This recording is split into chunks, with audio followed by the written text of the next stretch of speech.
So, you have a canine mask, and you don't know how to felt it. So you decide to watch a felting tutorial. But whoops, it's all cat masks. Well, don't go crazy, my cute canine companion. I've got everything you need.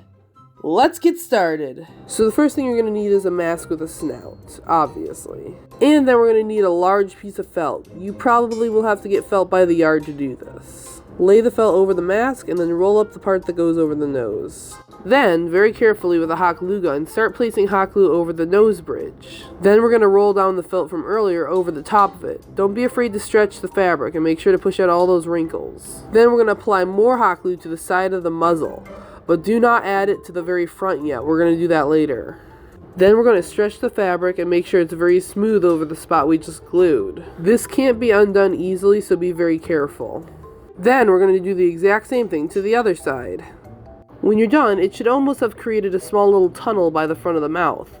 We're going to cut down the center of that. With your scissors, cut a line down the middle, stopping at the nose. When you're done, it should look like this.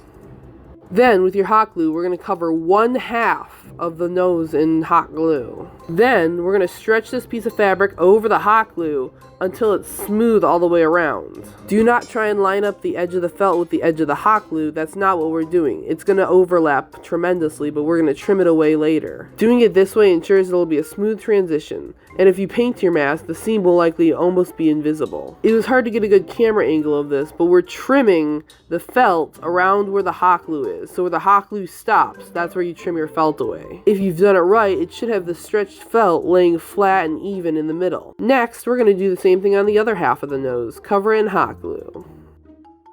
Once you're ready, you're going to take your other side of the fabric and stretch it overlapping the other side and pressing down until smooth.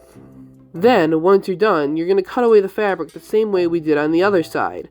I unfortunately lost the footage of me doing that here, so just go back and watch that part again if you're confused. Now we're going to glue down the parts that didn't glue properly and try and push the seams together in the middle so that they're connected.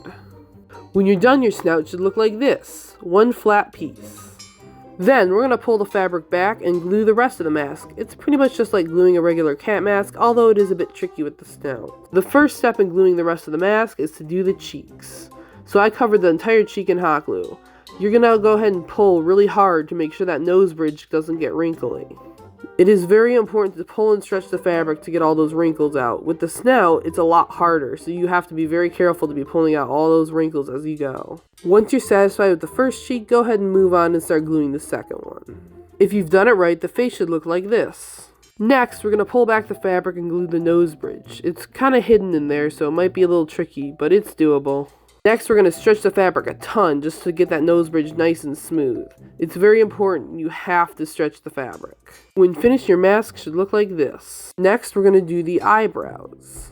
This part is similar to a normal cat mask. Just apply glue to around the eyes and press down. Next, we're going to apply glue to the forehead minus the ears. Same thing, just cover in hot glue and press down. Now, we're going to do the ears separately, so cover one side of the forehead and ear in hot glue, and then carefully press down, starting in the center of the ear. Once you're done with the first side, go ahead and pull the fabric back and do the same thing on the other side. Then, once you're done with that, go to the back of the mask and just glue down the parts of the ear that you missed if you did miss any. Right now, your mask should look something like this. Then, while leaving about 1 inch to 1.5 inches of fabric, we're going to trim the excess fell around the mask. Then we're going to apply lots of hot glue and push those pieces of fabric into the mask to cover up the rest of the cardboard. Then we're just going to do this around the entirety of the mask until all of the felt lays flat and glued down. And once you've done that, your mask should look like this, all nice and felted. Look at that, we didn't even need to split up any felt or nothing. It's one continuous piece of felt that covered the entire mask. Anyway, thank you so much for watching. If you liked this video, please like and subscribe, and I'll see you next time.